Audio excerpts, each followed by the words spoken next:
Hello, everyone. This is Susan Clinton. We're here today to talk to you and discuss a very interesting case about a young girl that presented with pain with sexual intercourse. The findings for her pain weren't so surprising, but the route it took for her to get to physical therapy was. And the other piece of this story is taking a look at the whole system, the whole body, because sometimes we think that we know exactly what the problem is, but when we take a step back and look at the whole body, we begin to realize that there are other drivers that could have been part of the mechanism for her dysfunction and pain. Hope you enjoy. Thank you so much.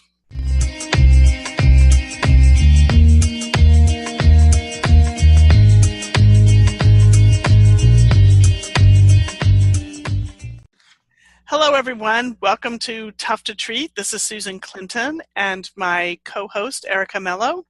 And we are here today to talk about another kind of women's health patient that really turned out to be an orthopedic patient. So I had a lot of interesting thoughts about this person, and I'm excited to share this on our podcast. How are you today, Erica? I'm good. I'm really good. I'm actually looking forward to this. I think that we've gotten some really, great feedback on all of our other podcasts, and we really appreciate everybody listening and leaving us reviews. And, I can still continue to learn. So I'm having a fabulous time. I really am. And I think, and it's interesting, I actually go back and listen to some of the podcasts again, and I'm like, oh, did I say that? I learned, and you realize, I think, in life, when you listen to something, when you're ready to hear something, you hear it. When you're not ready to hear something, you don't hear it, and depending on where you are in your career. So this is great. I'm looking forward to it. Well, the interesting thing about listening and re-listening is as we're talking, we're both listening to each other, but it's really nice to get that perspective of just sitting back and just listening to the reasoning process go back and forth. I know. And that's not something you get to do. No.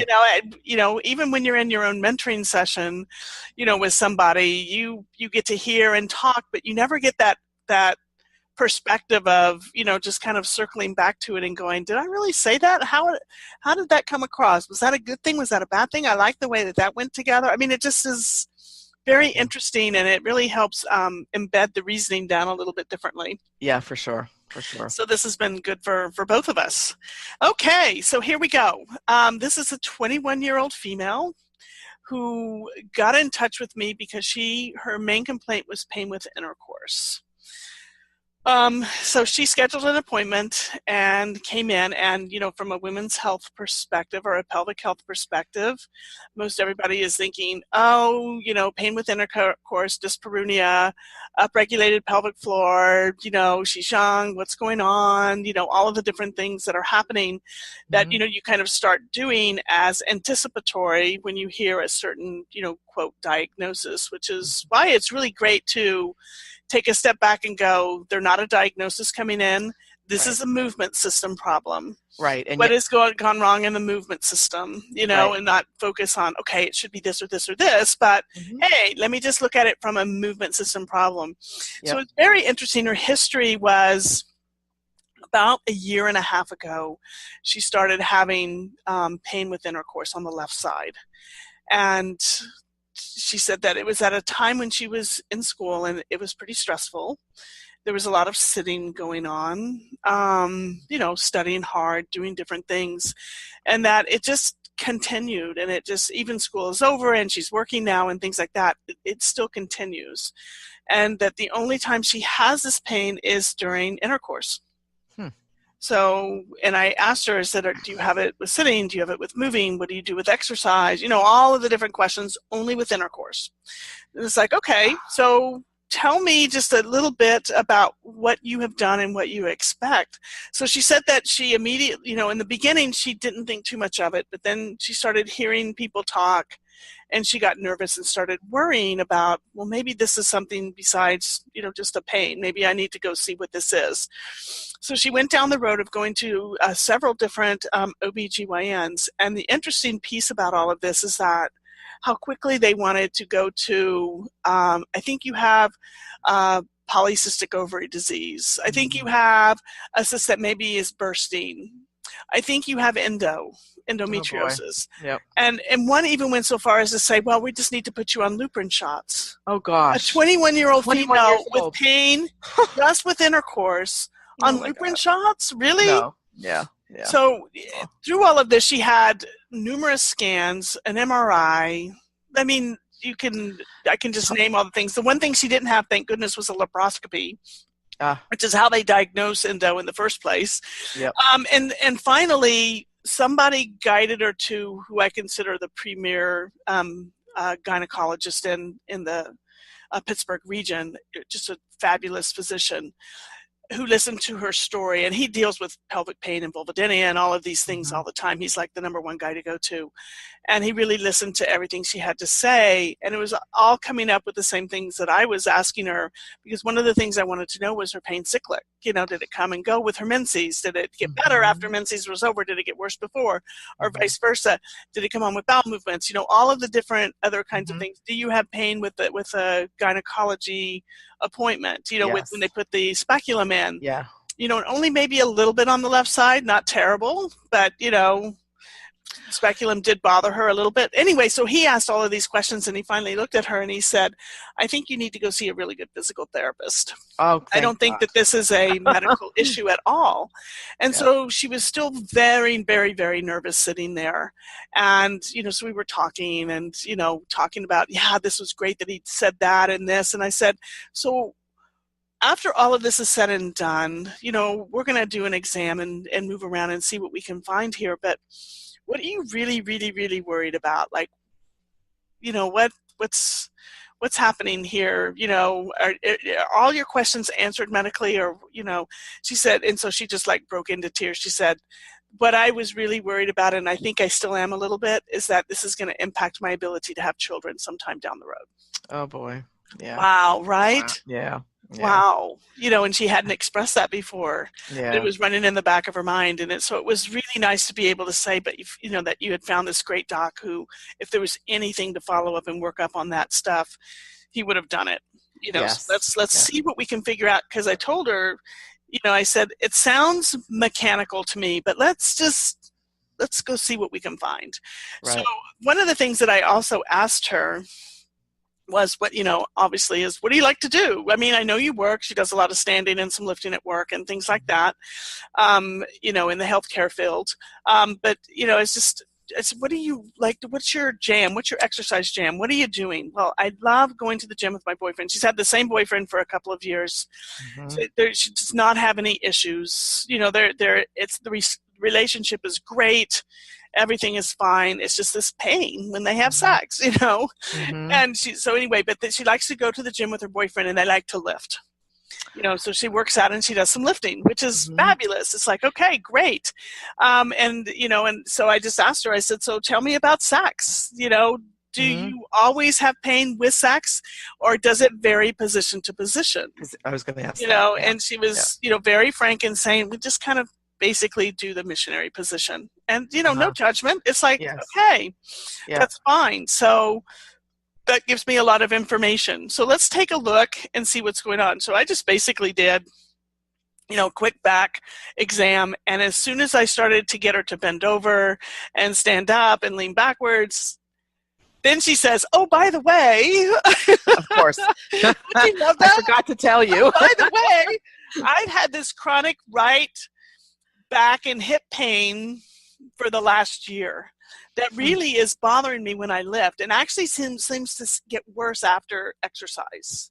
And she has no incontinence or leaking or anything. No incontinence, right? No leaking, no gut issues, you know, good bowel movements every day, you know, just and you no know, no family history, nothing, no trauma, nothing like that. Right, right. No family history, nothing that puts her at risk psychosocially, you know, for yellow flags, you know. You know, she was very frank about those things. But it was interesting that she said, I have this chronic right low back hip pain. I said, show me where it hurts. Because a lot of people say hip pain, you know, and they always point to the back of their glutes. You know, it's not your hip really, but that's okay. They don't know, you know, what the difference is. So we've got this right lumbopelvic kind of issue going on the right side. So it's like, okay, what makes this hurt? So we went and I said, and let me know if anything either recreates your right issues or your left deep, pelvic pain that you have with intercourse.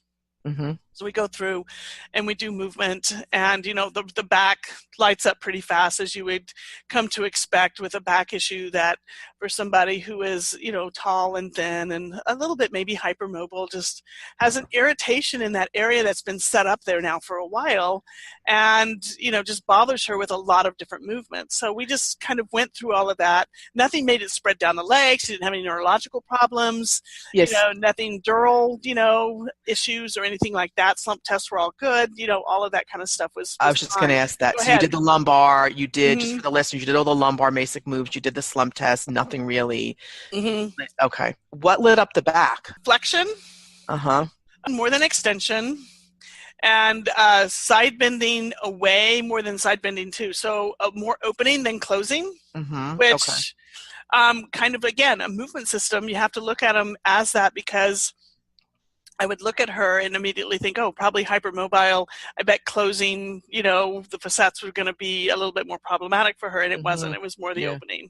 Interesting. And some lack of control, not able to stand on either leg singly very well. A lot of wiggle wobble while she was doing that. But what was very interesting when I had her just do like a quick one leg squat on each side, just to kind of see what her movement system looked like challenged onto one side. On the right side, she fell over to the right.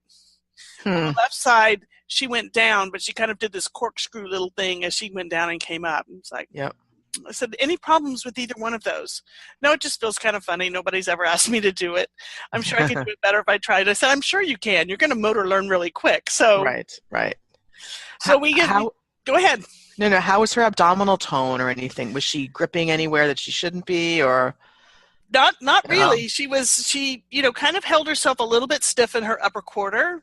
So there was a little bit of stiffness around the cervical spine, a little bit of stiffness in the, upper shoulders, upper trap region. She every once in a while would grip with her hands, as she was doing something a little bit more challenging.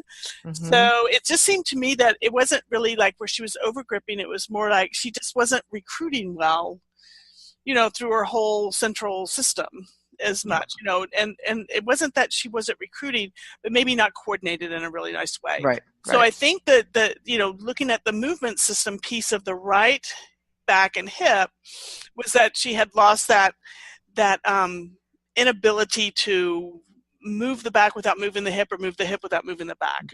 Everything was moving together. Yep. When you think about that. So was the tail wagging the dog instead of the dog wagging the tail? That kind of thing. So as she would go to move her hip, her back would immediately move. Got it. She wasn't able, and she should be able to completely, to at least flex her hip to at least 100 degrees, if not more, bringing her into a deep back flexion, posterior pelvic tilt. Her hip should move independently of all of that. So all of that was being recruited together in kind of a mass pattern of movement. Interesting. And so I'm sitting here going, okay, we've got two separate things we're looking at here, but maybe they feed into each other. Right.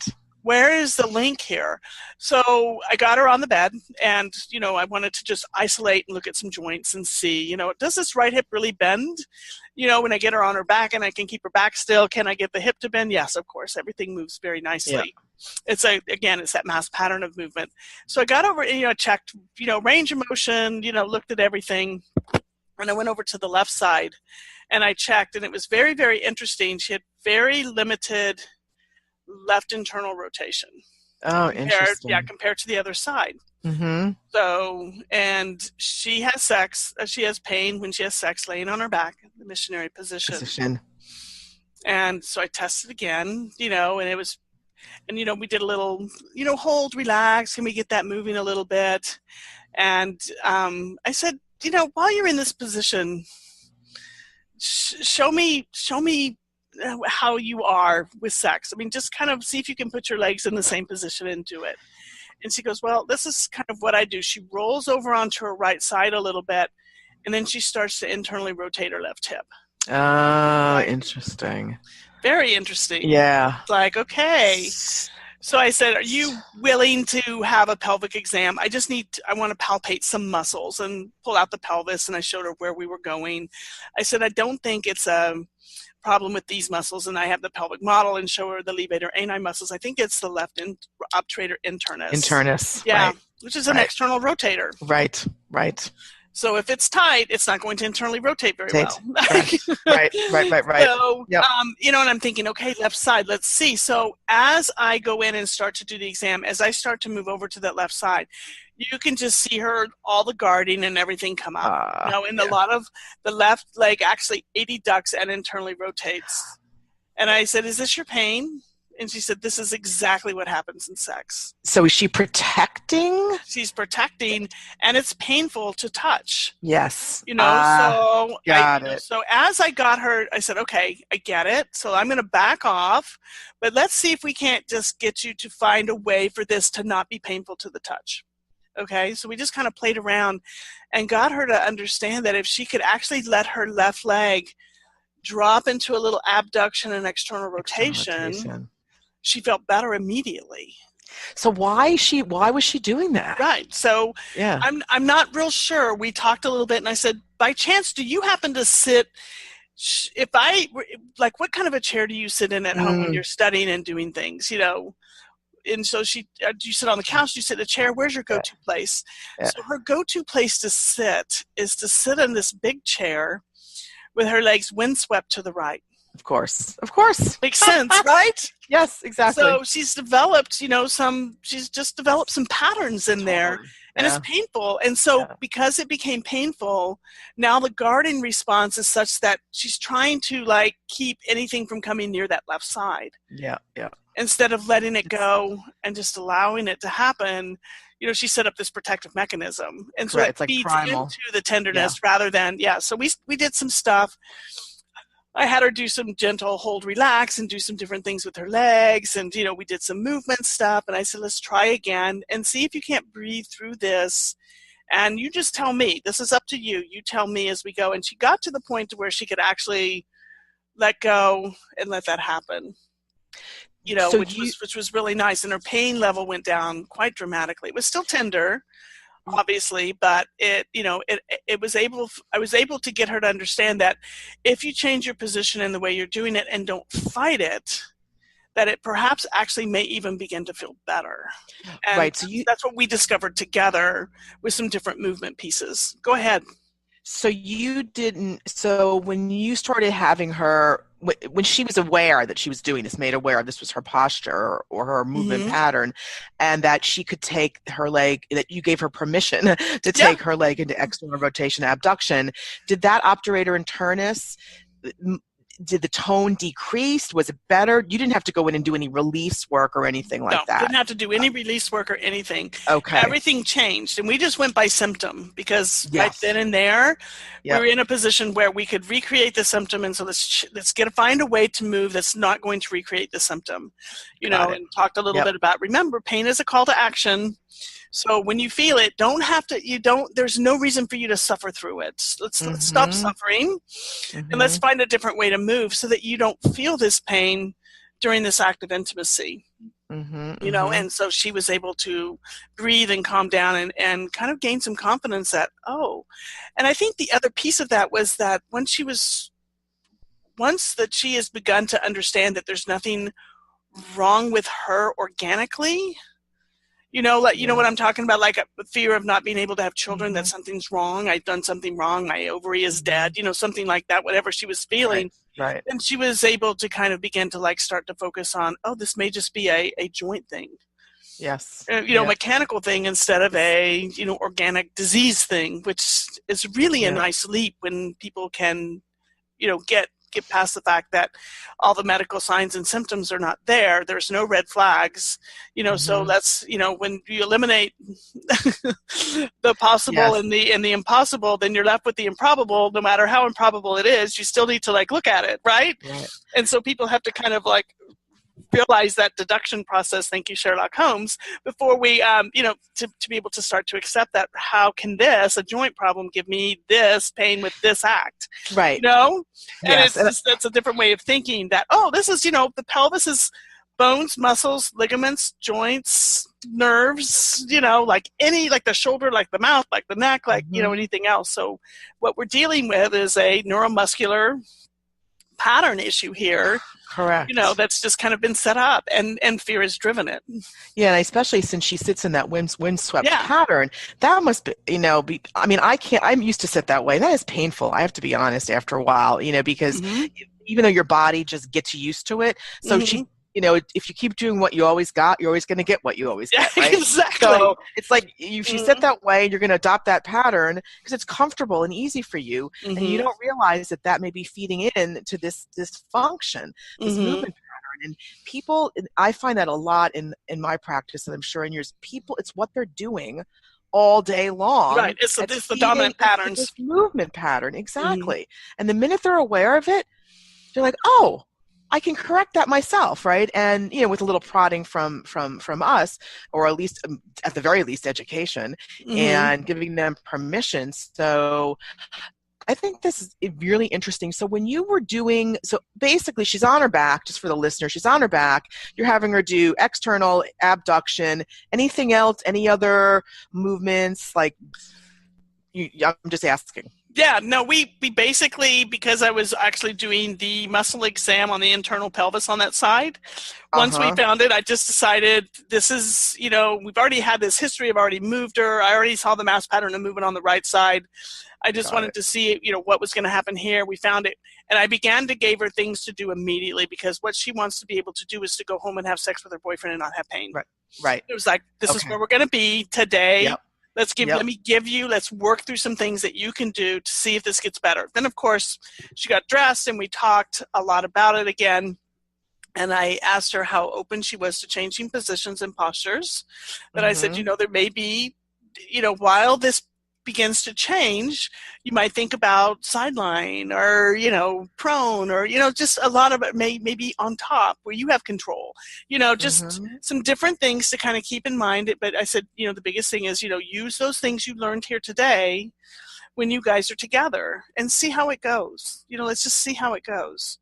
And so she left with that, and then I told her, and I said, and your other thing for me is to have your boyfriend, I want a side and a back picture of you doing your back squats and your deadlifts. Those are the two that really got her the most. And I said, I want some video of that. So, I said, just throw it in Drive and invite me in, but please do that over the next couple of weeks. And then, of course, call me or email me, let me know how things are going. So, to make a long story short, in 2 weeks she came back. And I had the videos, and I was able to watch the videos quite a bit, and it was great that she sent them. Yeah, so the videos, I'll just tell you what I found. On her back squat, as she starts to go down, her left leg begins to go into internal rotation, and her right leg, believe it or not, Ripley, right? You can just see the windswept position. Right. Oh, my God. All the way over on the side of her foot. Oh, my Lord. All the way over on the side of her foot going down. How she manages it, I have no idea, but she does it. And so then she shifts off back over to the left. So now we're getting compression into the left hip. And, you know what I'm saying. It's just like this thing. And so, and you can see it from the front and the side. And then she doesn't lean forward. She doesn't hip hinge. She bends over, to do the squat. So she bends at her back first, and then she kind of goes down, rather than kind of dropping the pelvis and, going hips and knees together and going down, so it's just a technique that she figured it out. This is how she could do it. And so this is what she does. And of course she has pain, right? And I could tell, you could tell from the video when she was hurting more, because you could see what she was trying to do. She knew it hurt. She was trying to figure out another way. She just couldn't do it. And then on the deadlifts, it was even more apparent, because she would really do a lot of trunk flexion to get down to the barbell, and she was using a lot of trunk extension to try to stand up rather than using her glutes. And some good strong leg muscles, and it was just a matter. And then again, the same kind of thing, that shift off to the right, and you could see it even more because there was a mirror. Her boyfriend did a great job, because he caught her in front of the mirror too, so you could see what her head was doing, side to side. Yeah. And so, so I had that, and as she came in, the first thing she said to me was, "I'm not having any more pain with sex." That's fabulous. Well done. It was like, congrats. And I said, you did it. Good for you. That's great. I said, how's your back and your hip? Well, it's still hurting. I said, are you willing to, you want to go ahead and, see if we can't make this better too? She goes, yes.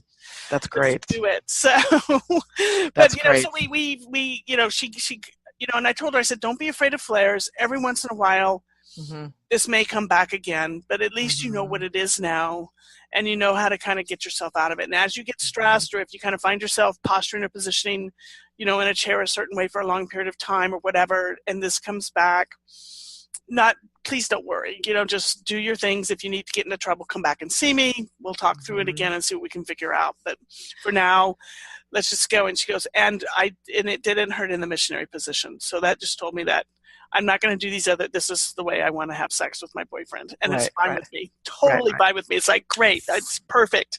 Even better, because you didn't have to do things different. You could go back to what you really wanted and know that you could have a much better experience. Right. So after that first visit, she went home with basically awareness and ideas. So you weren't giving her specific movement exercises, correct? After the visit? The only movement exercise I gave her was permission to change her position in the chair. Yes, of course. Right. And I told her, I said, I don't care that you sit that way. I care that you sit that way a lot. Right. So I want you to come up with a couple of strategies for changing your position in the seated, in your chair. And so, roll a ball, usually it's just now computer work that she does. And it's like roll a ball underneath you and sit on that for a while, put both feet on the floor, sit cross-legged, do some different things so that you're not just sitting with your legs tucked up under you to that side. Right. And because of the way she positioned herself in windswept, she wasn't quote unquote stiff into external rotation or abduction, was she? Mm-hmm. No. Okay. She was actually stiffer going into the direction that she wanted to be. Yeah. Which is interesting. Yes, it is. It's so she would twist her trunk, which would take her out of it somewhat, but then that would feed into the right hip and low back pain. Yeah, you often wonder. Kind of getting this across midline kind of thing that was happening. That she couldn't get herself out of. Yeah, she was way on that right side, and you often wonder if she had years ago some injury to her left side or, I don't know, some proprioceptive issue that just got her on her right side and never got her back off her right side. Right, exactly. No history that she could remember of anything, anything orthopedic, which is why she failed to recognize, she just was like, that's why she was kind of spinning in this back pain, right? Hip pain, what is going on? When people have pain with sex, they immediately think, gynecology first. And that's not unusual, but that's what happens, especially if you've never really had, a lot of aches and pains, sprains, other than the general garden variety. But she never really had like a knee injury or a hip injury or, foot injury or anything that you would think would keep her from doing it. Just, sometimes people just tend to sweep over to one side. And a lot of times it could be just environmentally driven. It's a position she probably has been curling herself up in since she was a little child. Yep. I would bet you $1,000 that she's been sitting that way since her teenage years. Yeah, I'm sure. For sure, because it was just so ingrained in there. So anyway, so you can imagine what we did with the right hip and low back pain. We've talked about this 1,000 times, you and I. I had her watch the video with me and showed her, and I said, here's what we need to, let's change this right now. Yep. So we got her changing how she hip hinged for her deadlifts and for her back squats. And I said, your job is to keep your feet flat on the floor. If you need to come out further to do that, that's fine. I don't care. I just want both feet on the floor so that you're not off on the side of your foot. Just give it a try and see how far you can go. And I told her, gave her the cue for the mirror. I said, I'm not big on the mirror other than watch your head. Because you can see in this, she goes, yeah, my head goes way to the right. I said, just keep it in the middle. Very interesting. And I said, and you're just going to have to give yourself permission to maybe not go as deep or go as far. But I said, pain needs to be your guide. Make that symptom your guide. Snuggle up next to it. Try not to push through it, because pushing through it hasn't made this better. Right. Let's like start using it as a call to action, and let's find ways for you to move, do these activities that you want to do, but not have it be painful. Yep. And so once she had the permission to no pain, no gain, to throw that away, she's gone on to do her thing. And I told her, I said, maybe a day or two before you come in, shoot me some more videos. Let's see how it's looking. So I have talked to her by email once, and she said things are going pretty good, that her pain seems to be, if she goes too deep or she pushes too hard, it starts to bother her again, but it's much better than it was. And to remember all the things she needs to remember, she goes, I feel like I'm learning to lift all over again. It's like, well, there's that frustration when you start changing patterns. It does feel a little bit slower and more awkward, but, you know, just kind of hang with it, because I think that your performance will actually improve. Because she was to the point where she couldn't get past, you know, she couldn't get to a new PR. Well, the thing is, like, because she was hurting, you know. Hurting. Yeah, and one thing fed off the other. And in your opinion, do you find that women who come in with these types of issues, initially a women's health related issue, and I know probably I know what your answer is going to be, but do you often find that you are treating the pelvis directly less and less? Yes, I am. Yeah. I am, because I like to really see how the whole movement system is impacting everything first. Yes. Then I don't have to, my bias then is there anything else? Do I need to go in and confirm some biases that I may have, or refute some biases that I may have? With her, I could have sworn it was going to be an upregulated pelvic floor. It was not. It absolutely was not. It was a hip muscle, system that just was painful. It wasn't upregulated. The obturator internus wasn't terribly, where people will talk about it. Well, it was in spasm. No, it really wasn't in spasm. It was just tight and guarding. It was over-recruiting on that side a little bit. And, but it was funny, because what she would do to protect herself would be antithetical. She wouldn't go into that position where the obturator was tight and guarding, right into external rotation.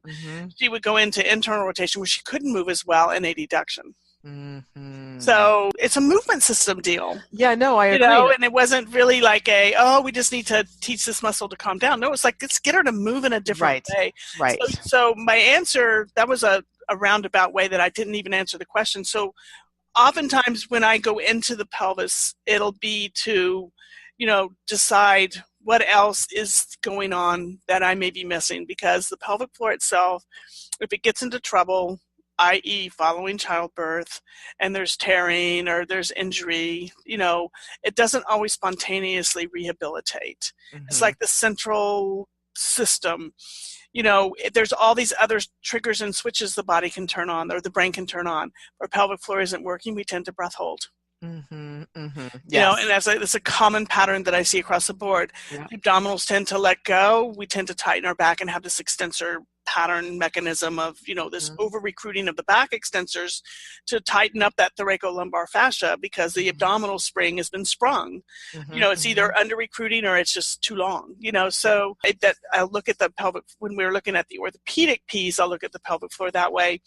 But oftentimes, if I can get them to change and to move and change, and their incontinence begins to improve, I don't need to sit down and do 1,000 pelvic floor things. If they're beginning to change, then we're on the right track. If they continue and they're still having some leaking, maybe it's time to see, is there really a force production problem?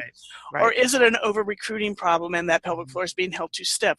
Are they holding their breath? Are they worried that they're going to pee, and so now they're over-recruiting everything up above to stop? Those kinds of things. So I was reading a research piece, Scott, it was probably recently actually, on incontinence and the movement system approach. And it turned out that the case study was about a woman who had she was leaking, and it turned out that her hip was the source of the issue.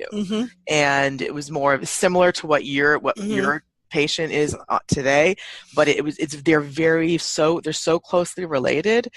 And I'm not a pelvic floor therapist, but I will tell you that indirectly, I find that a lot of things external to the pelvis are directly or indirectly related. You know what I mean? Right, absolutely. And it's part of that whole idea that you can't just treat the pelvic floor. Right. Nor can you treat the body without considering the pelvic floor. Exactly. We're all together. So whether your bias, for the listeners, whether your bias is to go pelvic floor first or go second, it doesn't matter to me. The idea is that you want to just be sure that you're pulling the pelvic floor and its issues and functions, or the pelvic health, into the rest of the system. And, because the same autonomic nervous system is there, the same coordination system is there, the same elimination system is there, all of those things need to be pulled together rather than, okay, well, you go see her and do some squeezes and we'll put you on biofeedback, but we never teach you how to lift and move and have sex again. That's not going to work, right? No. And I think that type of approach, she needs to be able to lift and not have right low back pain, but she was also feeding into the real issue that was giving her the dyspareunia by these movement patterns that she was continuing to do. And when she changed those, that began to change her pain experience. Yeah, and I think over the years, that you can't, we're talking about a whole integrative body, total body approach, right? And that's what we all should be doing, to be quite honest.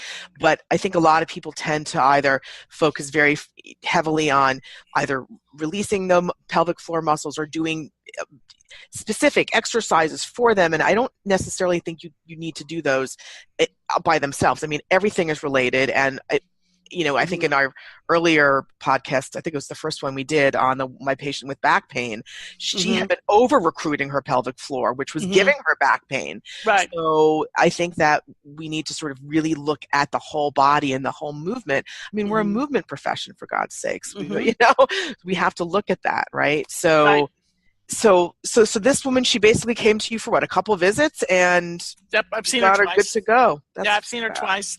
I have her scheduled to return, I think, in another week.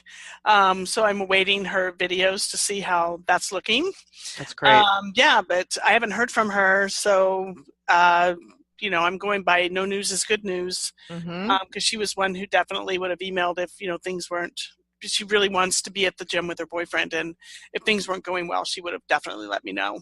Yeah, so for sure. I'm very I'm very encouraged that she's probably doing what she wants to do. It'll be very fun to catch up with her and see what she's up to, see how things are going. Yeah, that's awesome. This is an amazing case study. I really enjoyed it, I have to say. I think that, because these people have a lot of these, especially at her age, there's a lot of emotion tied up in it, especially she's childbearing age, right? And she's 21. Obviously looking forward to moving forward with her boyfriend towards marriage at some point and having a family. It's obviously extremely important to her, because the fear that was being driven around her pain was that something was really organically wrong with her. Yeah. To the point that I will never be able to have children. So that's a very deep hidden fear that it's, to her credit that she was able to begin to move through and identify that out loud. That's hard to do, because people don't want to, because that makes it real. Like, if I say it, then it's really real. But to be able to do it and gain support around it was what she was able to do with her physician and with me, which I was grateful to, feel that she felt supported enough to really go deep and talk about that a little bit. Yeah, and hats off to the physician who finally said you need to see a physical therapist. Oh my God. The poor thing had made the rounds. Her nervous system was always so jacked up at that point. That's why I told her not to be afraid of a flare. I know. I know. We know it's not one and done, right? No, totally. No.